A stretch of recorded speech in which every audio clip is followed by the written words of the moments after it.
Bonsoir à tous, merci de nous rejoindre dans cette session d'information. La pharmacie centrale de Guinée a convié les cadres du ministère de la Santé, les chefs d'agences régionales et plusieurs partenaires techniques et financiers à une rencontre à Kindia. L'objectif était de définir et de discuter du plan opérationnel pour l'année 2025, une étape pour garantir l'approvisionnement en médicaments et renforcer les systèmes de santé à travers le pays. Cette réunion a permis d'établir une vision commune pour améliorer la gestion des stocks de médicaments, l'efficacité de la distribution et l'accès des populations aux soins essentiels. Yaya Silla. La pharmacie centrale de Guinée, avec l'appui technique et financier de l'USAID, avait réuni ici à Kindia les responsables de l'entreprise, les chefs d'agence régionale et les cadres du ministère de la Santé et de l'Hygiène publique pour élaborer son plan opérationnel 2025, une étape décisive qui prépare l'avenir de la PCG. La pharmacie centrale de Guinée a prouvé son efficacité dans l'approvisionnement des structures de santé en médicaments essentiels. Nous espérons qu'à la fin des présents travaux, la pharmacie centrale de Guinée sera dotée d'un PAO validé et budgétisé en vue d'optimiser la gestion des produits de santé pour une performance durable. L'une des préoccupations du ministère de la Santé et de l'Hygiène publique est l'accès au prix par la population des médicaments dans les officines et dans les structures de santé. L'inspecteur régional de Kindia a insisté sur l'existence dans l'approvisionnement des produits génériques. Ce n'est pas la première fois, parce que la PCG est toujours à côté du ministère de la Santé, c'est déjà le bras armé du ministère de la Santé. Il fait partie des principaux piliers du système de santé de notre pays. Pendant 4 jours, les participants se sont penchés sur l'approvisionnement en quantité suffisante et en qualité des produits de santé sur l'ensemble du territoire national. Autre sujet d'actualité, dans un élan unanime, toutes les couches sociales de Télémélé saluent les efforts du gouvernement, des réalisations appréciées mais des défis persistants, notamment les routes et l'accès à l'électricité, un engagement commun pour accompagner la transition malgré les attentes encore nombreuses. Les images de Mamadou Djoumaba sont commentées par Ousmane Ba. Une forte mobilisation des populations de Télémélé pour accueillir la délégation conduite par le ministre Moussa Moïse Silla. Toutes les couches sociales ont répondu massivement avec les pancartes qui en font foi.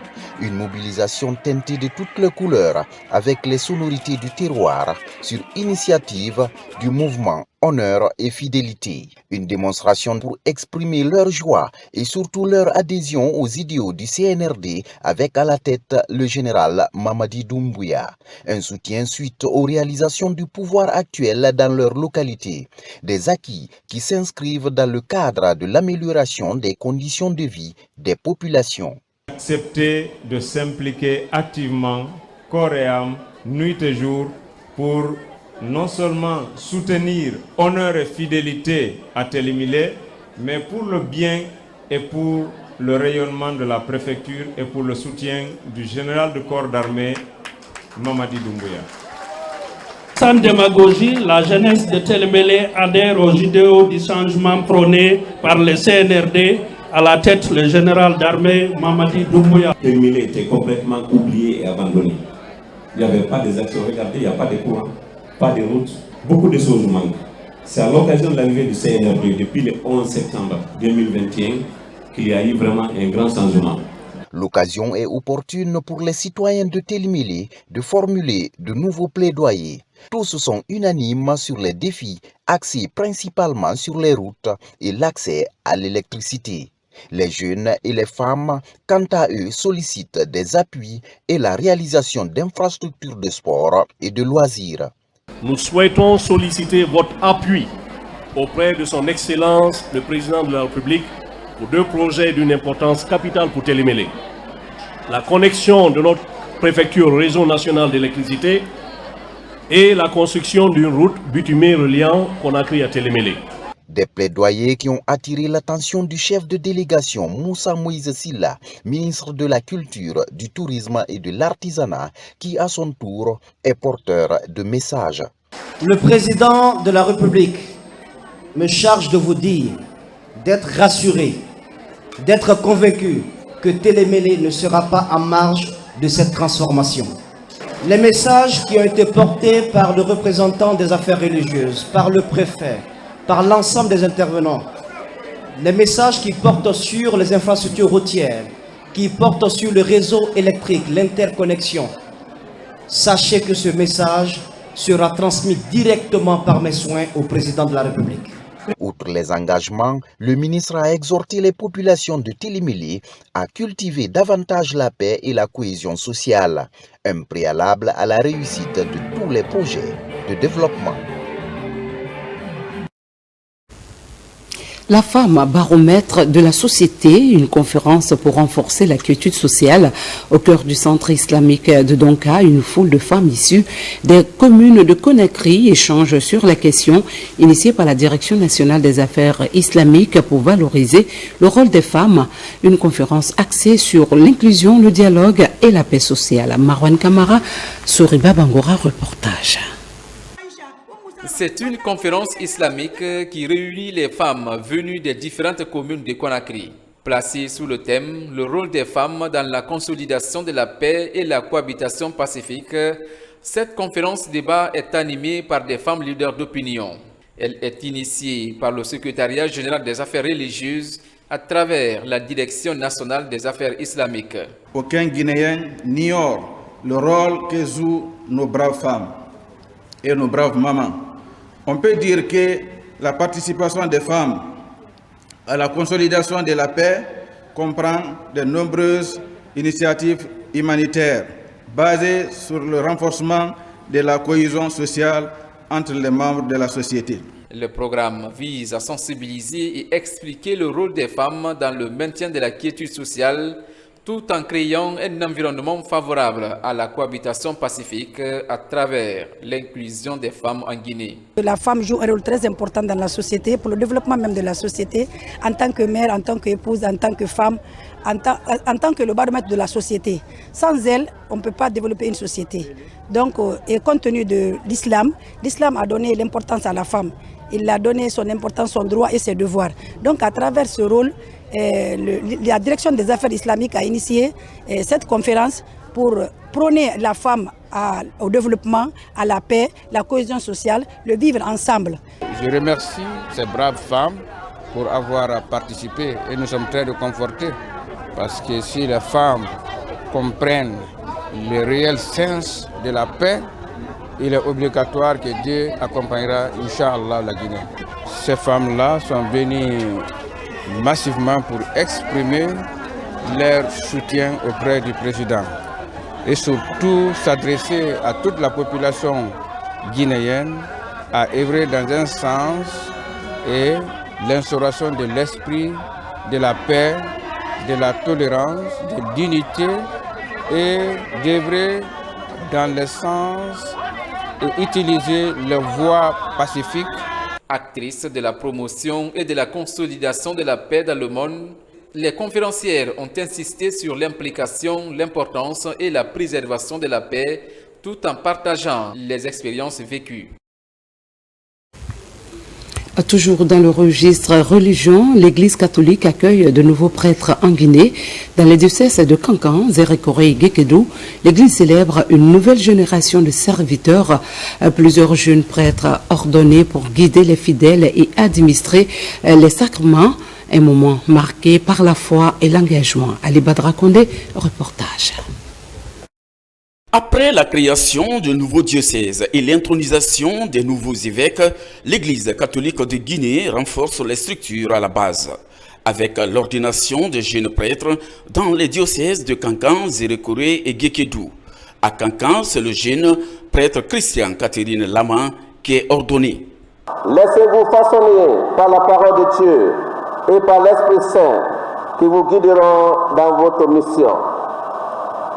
Soyez un prêtre enraciné dans l'Eucharistie, puisant chaque jour des forces nécessaires dans la prière, l'adoration et la méditation. Ces jeunes prêtres pourront désormais célébrer les offices et ordonner les différents sacrements aux fidèles chrétiens. Aujourd'hui, Dieu m'a élevé à la dignité de prêtre. C'est une grâce. Devenir prêtre pour moi, c'est une mission. Ce n'est pas pour moi ici quelque chose de grand, mais quelque chose qui engage à un service. C'est une mission, ce n'est pas un honneur, mais une mission, un service. À Guékédou, ils sont au nombre de 3 jeunes prêtres à être ordonnés.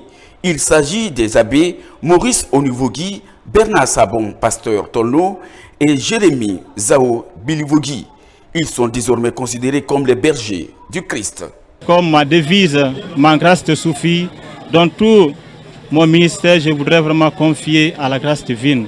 Parce que tout ce que nous faisons en tant que prêtres, c'est Dieu qui nous donne la force et la grâce de continuer sa mission. Je prie pour les jeunes prêtres, que le Seigneur les accompagne dans leur nouveau ministère, qu'ils soient des témoins du Seigneur, de vrais missionnaires, et que leur pastorale soit une pastorale fructueuse. Je prie pour le peuple de Dieu, dans le diocèse de Guékédou, mais aussi dans les 5 diocèses de la Guinée. Ces ordinations presbytérales des jeunes prêtres au sein de l'Église catholique de Guinée à travers des diocèses s'expliquent par l'attachement des jeunes au sacrement du sacerdoce.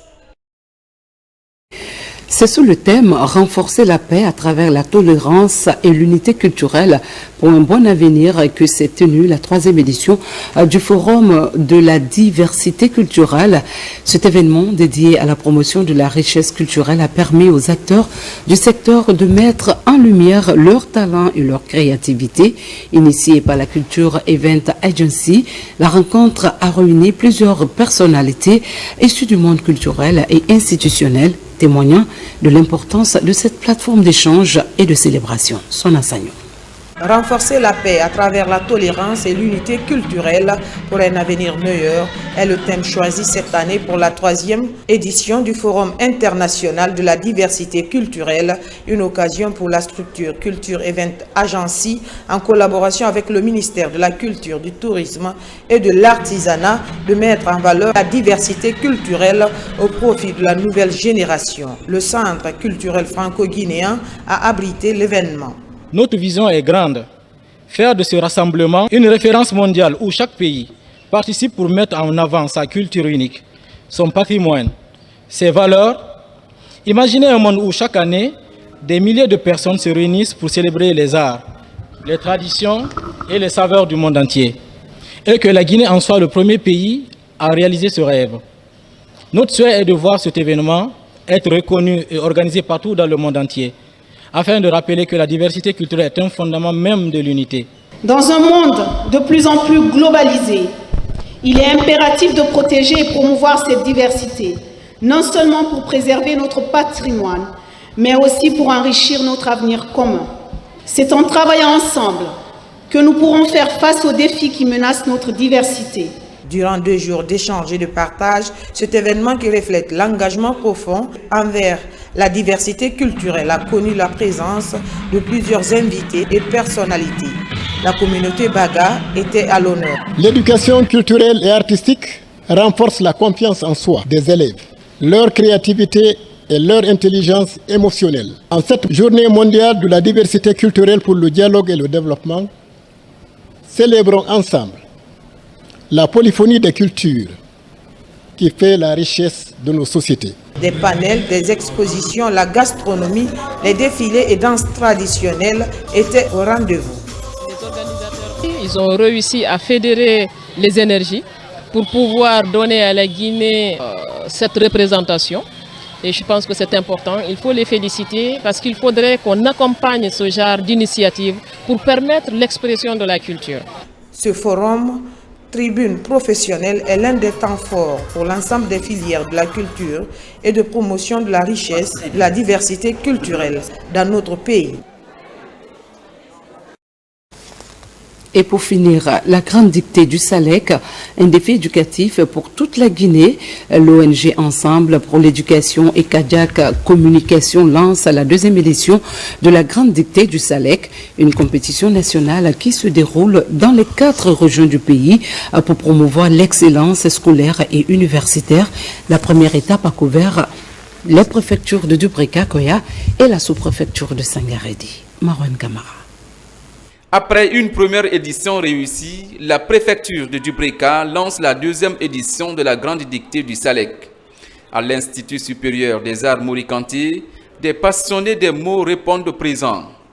À travers une évaluation écrite, ils participent à la grande dictée du Salek, une initiative de Kadiak Communication pour contribuer à l'amélioration du système éducatif guinéen. Nous avons choisi Dubrika pour le lancement national de cette dictée Salek. Pour nous, c'est une satisfaction totale. Vraiment, nous soutenons, nous accompagnons et nous vous demandons vraiment d'intensifier cela. La deuxième édition aujourd'hui connaît beaucoup de participation. Et ça nous permet, nous, CAP, de venir mesurer un peu notre connaissance en linguistique, en langue française. Et pour savoir est-ce qu'on n'a pas oublié encore de règles de communication. Si votre structure a déjà eu cette initiative de pouvoir venir organiser ça ici, vous êtes à saluer et à féliciter. La sous-préfecture de Sangaredi est la deuxième étape de cette tournée nationale. Ici, personne ne veut se faire compter l'événement. Élèves, enseignants et autres citoyens se sont mobilisés pour tester leurs capacités. Cette activité est d'une importance capitale. Ça participe à la formation réelle, effective des enseignants, mais aussi et surtout des apprenants. Je pense que ce concours aura un impact positif pour les élèves de cette localité, car elle nous pousse à apprendre, à chercher, à fouiller dans divers documents. De Sangaredi, nous voici dans la préfecture de Koya. Là, ils sont nombreux ces lauréats à se donner rendez-vous à la maison des jeunes de Koya pour la même activité du Salek. Nous voulons vraiment encourager tout le monde à tous les niveaux. On peut être élève, on peut être universitaire, on peut même être diplômé. Il faut que nous nous intéressions à la lecture. C'est la lecture qui développe l'esprit. Le message que j'aurais à passer à certains amoureux de la lecture, c'est de continuer à faire de la lecture parce que ça renforcera leur orthographe dans les mots et ça leur aidera beaucoup. La grande dictée du Salek est une compétition nationale qui œuvre pour la promotion de l'éducation guinéenne. Elle cible les catégories Benjamin, Junior et Senior. L'âge est compris entre 7 et 70 ans. Le programme se poursuivra dans les autres régions et préfectures de la Guinée. Voilà qui met un terme à cette édition du journal. Merci de nous avoir suivis. Hommage à la Guinée, notre paradis, terre de richesse et d'innovation. Je vous retrouve demain pour de nouvelles informations. D'ici là, prenez soin de vous, passez de bons moments sur les antennes de la télévision nationale.